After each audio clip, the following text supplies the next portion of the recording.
మన యొక్క జాతక చక్రంలో పంచమాధిపతి భాగ్యాధిపతి యొక్క దృష్టిల గురించి చాలా చాలా ఇంపార్టెంట్. ఇంకా కొత్తగా లేటెస్ట్ పాయింట్స్ తెలుసుకుందాము. రిపీటెడ్ పాయింట్స్ ఏమైనా ఉంటే ఒకసారి చెక్ చేసుకోండి. గతంలో కూడా చెప్పుకుంటాను కాబట్టి ఒకటో రెండో రిపీట్ అవ్వచ్చు. అవ్వకుండానే నేను ప్రయత్నిస్తాను కొత్త పాయింట్స్ చెప్పడానికి. మన జాతక చక్రంలో పంచమాధిపతి భాగ్యాధిపతులు చాలా కీ రోల్ ప్లే చేస్తారండి.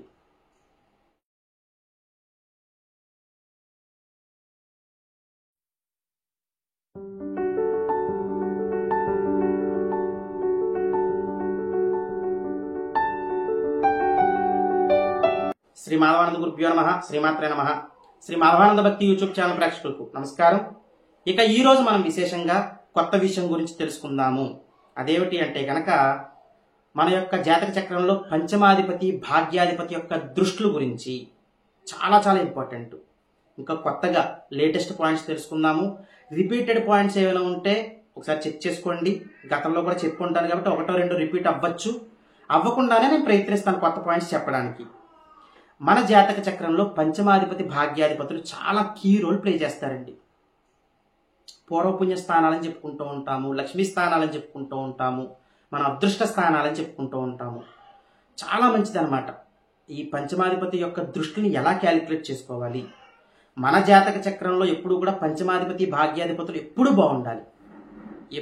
ఎప్పుడు వాళ్ళిద్దరూ బాగుంటే మన జీవితం 3 పువ్వులు 6 కాయలుగా ఉంటుంది. ఎప్పుడైతే మీ జాతక చక్రంలో పంచమాధిపతి కానీ లేదా భాగ్యాధిపతి కానీ బాగాలేదో వాళ్ళు అష్ట కష్టాలు అనుభవిస్తూ ఉంటారు. కనీసం రెండిట్లో ఏదో ఒకటైనా బాగుండాలి. ఇద్దరు బాగుంటే మరీ మంచిది.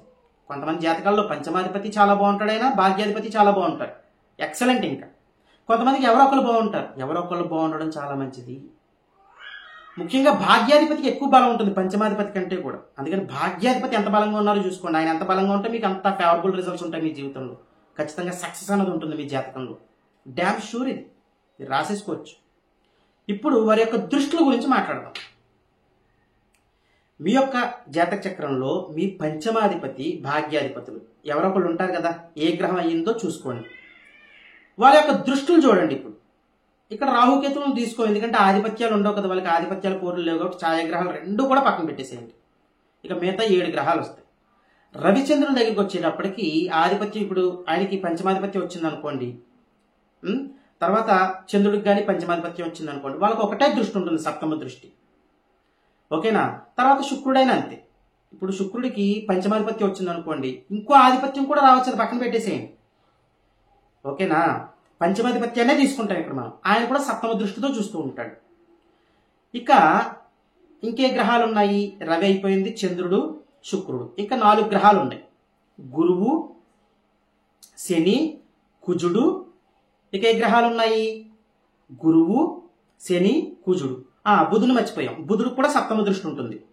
బుధుడు కూడా సప్తమ దృష్టి ఉంటుంది. అంటే రవి, చంద్ర, శుక్రుడు, బుధుడు వాళ్ళకి పంచమాధిపత్యం వచ్చినప్పుడు ఒకటే దృష్టితో చూస్తూ ఉంటారు కదా. ఇప్పుడు గురువు, శని, కుజుడు వాళ్ళకి పంచమాధిపత్యం వచ్చింది అనుకోండి, 3 దృష్టిలు ఉంటాయి వాళ్ళకి. గురువుకేమో పంచమ సప్తమ భాగ్య దృష్టిలు ఉంటాయి. ఏమండి? కుజుడికేమో చతుర్థ సప్తమ అష్టమ దృష్టిలు ఉంటాయి. శనికేమో తృతీయ సప్తమ రాజ్య దృష్టిలు ఉంటాయి. ఈ 3 దృష్టిలతో చూస్తూ ఉంటారు. ఎలా అయినా అవనివ్వండి. 2 ఆధిపత్యాలు వచ్చినా సరే పక్కన పెట్టేయండి. పంచమాధిపత్యము భాగ్యాధిపత్యాన్నే తీసుకోండి. 5 రవిచంద్రులకు ఒకటే ఆధిపత్యం వస్తుంది. ఏదైనా పంచమాధిపత్యం వస్తే అది ఒకటే ఉంటుంది, ఇంకో ఆధిపత్యం ఉండదు రవికి. చంద్రుడికి కూడా అంతే, ఎందుకంటే ఒక రాశికే వాళ్ళు అధిపతులు కాబట్టి. మిగతా గ్రహాలకి 2 వస్తాయి. 2 రాశులకి అధిపతులు అవుతున్నారు కాబట్టి పంచమాధిపత్యాన్ని భాగ్యాధిపత్యాన్ని క్యాలిక్యులేట్ చేద్దాం. మెయిన్ కాన్సెప్ట్లోకి వచ్చేద్దాం టైం వేస్ట్ చేయకుండా. ఇప్పుడు మీ జాతక చక్రంలో మీ పంచమాధిపతి ఎవరో చూసుకోండి, మీ భాగ్యాధిపతి ఎవరో చూసుకోండి, పక్కన పెట్టుకోండి. ఈ పంచమాధిపతి భాగ్యాధిపతులు చూస్తున్న రాశి ఉంటుంది కదా, స్పెషల్ ఆస్పెక్ట్స్ ఉన్న గ్రహాలు అయితే చూస్తున్న రాశులు ఉంటాయి కదా, ఆ రాశి అధిపతులను తీసుకోండి. ఆ రాశికి అధిపతులను తీసుకోండి. క్లియర్ కదా? ఇప్పుడు మీ జాతక చక్రంలో పంచమాధిపతి ఎవరో తీసుకుంటారు. పంచమాధిపతి ఏ రాశిని చూస్తున్నాడో చూస్తారు. ఆ రాశ్యాధిపతి ఎవరో కావాలి ఇక్కడ మనకి. ఆ రాశ్యాధిపతి మీ యొక్క పంచమాధిపతి, మీ యొక్క భాగ్యాధిపతి ఏ రాశులను చూస్తున్నాడో చూడండి. ఆ రాస్యాధిపతులు ఇక్కడ ఇంపార్టెంట్. ఆ రాస్యాధిపతులు ఎప్పుడు కూడా లగ్న పంచమ భాగ్యస్థానాల్లో ఉన్నట్లయితే, లగ్న పంచమ భాగ్యస్థానాల్లో ఉన్నట్లయితే చాలా చాలా మంచిది. తర్వాత ధనలాభ స్థానాల్లో ఉన్నా సరే చాలా మంచి ఫలితాలు పొందుతారు ఆ జాతకులు. క్లారిటీ వచ్చిందా? మీ పంచమాధిపతి కానీ మీ భాగ్యాధిపతి కానీ ఏ రాశిని చూస్తారో రాస్యాధిపతి ఎవరో చూసుకోండి. ఆ రాస్యాధిపతి లగ్న పంచమ భాగ్యస్థానాల్లో ఉన్నా లేదు ధనలాభ స్థానాల్లో ఉన్న జాతకులు అదృష్టవంతులు అని చెప్పొచ్చు. జీవితంలో ఒక ఉన్నత స్థితిలో ఉంటారు, అనుకున్న పనులన్నీ కూడా పూర్తవుతాయి. వృత్తి వ్యాపారాల్లో సక్సెస్ రేట్ చాలా అద్భుతంగా ఉంటుంది ఆ జాతకులది. మీకు అసలు ఎటువంటి ఢోకా లేదు అందులో. ఎక్సలెంట్ అనమాట. ఇంకా క్లియర్ కదా పాయింట్. తర్వాత మీ యొక్క పంచమాధిపతి ఒక రాశిని చూస్తున్నారు. ఆ రాశ్యాధిపతి లగ్న పంచమ భాగ్యస్థానాల్లో లేరు లేదా ద్వితీయ లాభ స్థానాల్లో లేరు. అప్పుడు ఎలా అండి మనకి అంటే కనుక కనీసము మీ యొక్క పంచమాధిపతి చూస్తున్నప్పుడు ఆ రాస్యాధిపతికి ధనాధిపత్యమైన లాభాధిపత్యమైన రావాలి. ధనాధిపత్యమైన లాభాధిపత్యమైన రావాలి. లేదు కనీసం పంచమాధిపతి చూస్తున్న రాస్యాధిపతికి భాగ్యాధిపత్యమైన రావాలి. లేదు మీ భాగ్యాధిపతి ఒక రాశిని చూస్తున్నాడు అనుకుందాం, ఆ రాస్యాధిపతికి ధనాధిపత్యం కానీ లాభాధిపత్యం కానీ రావాలి, లేదా కనీసం పంచమాధిపత్యమైన రావాలి. తర్వాత లగ్నాధిపత్యం రావాలి. ఇలా వచ్చినట్లయితే ఆ జాతకులు ఫస్ట్ క్లాస్ జాతకం అని చెప్పొచ్చు. ఆ జాతకాన్ని మళ్ళీ క్లియర్గా చెప్తున్నాను, ఎక్కడ కన్ఫ్యూజ్ అవ్వకండి. మళ్ళీ క్లియర్గా ఒకసారి చెప్తాను, వినండి. ఇప్పుడు మీ జాతక చక్రంలో పంచమాధిపతి భాగ్యాధిపతి ఉంటారు కదా. వాళ్ళు ఒక రాశిని చూడటం జరుగుతుంది కదా. ఆ రాస్యాధిపతిని తీసుకోండి.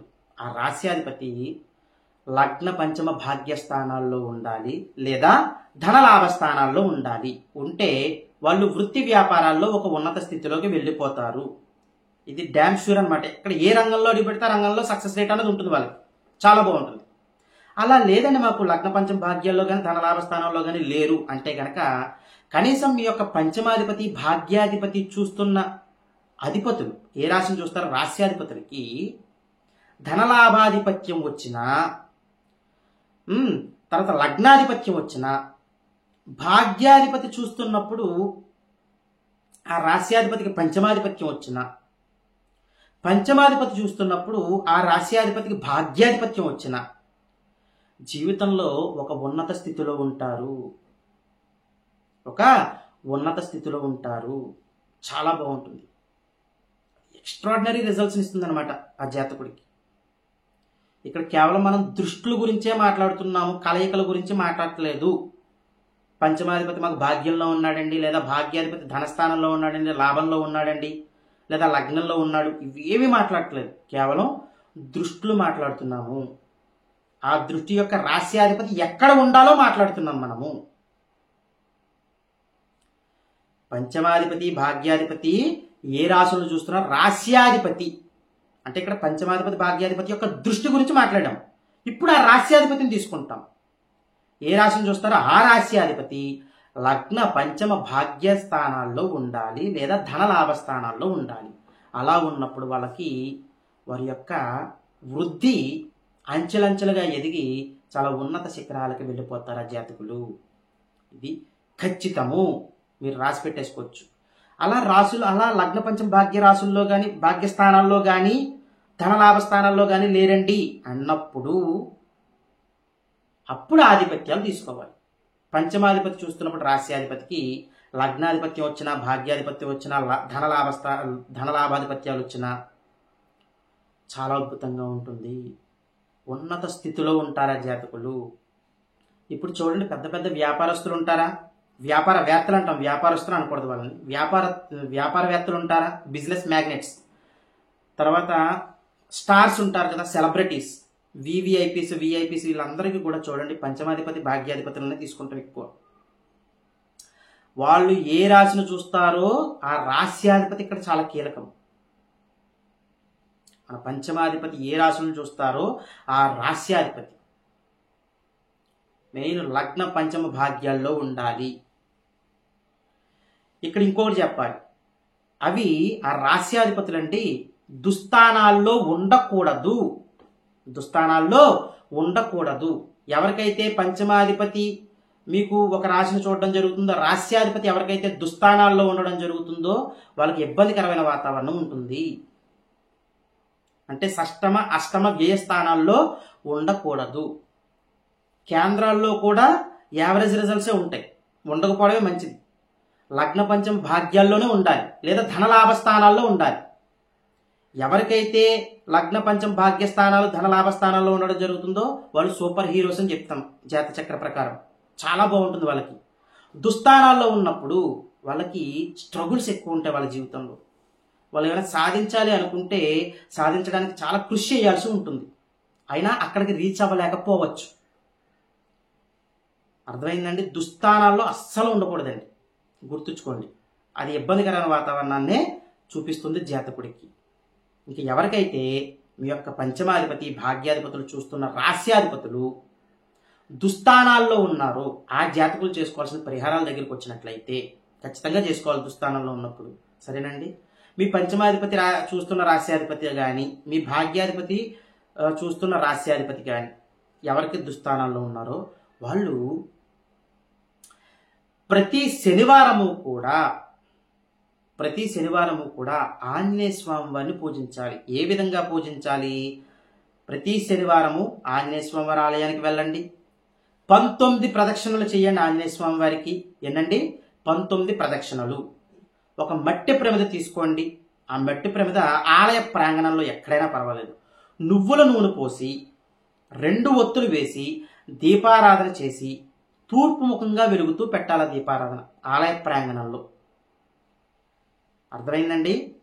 స్వామివారికి 19 ప్రదక్షిణలు చేస్తారు, ఒక మట్టి ప్రమిద తీసుకుంటారు, అందులో నువ్వుల నూనె పోస్తారు, 2 ఒత్తులు వేస్తారు, దీపారాధన చేస్తారు. ఆ దీపారాధన తూర్పు ముఖంగా వెలగాలి. సింపుల్ పరిహారం, ప్రతి శనివారము చెయ్యాలి.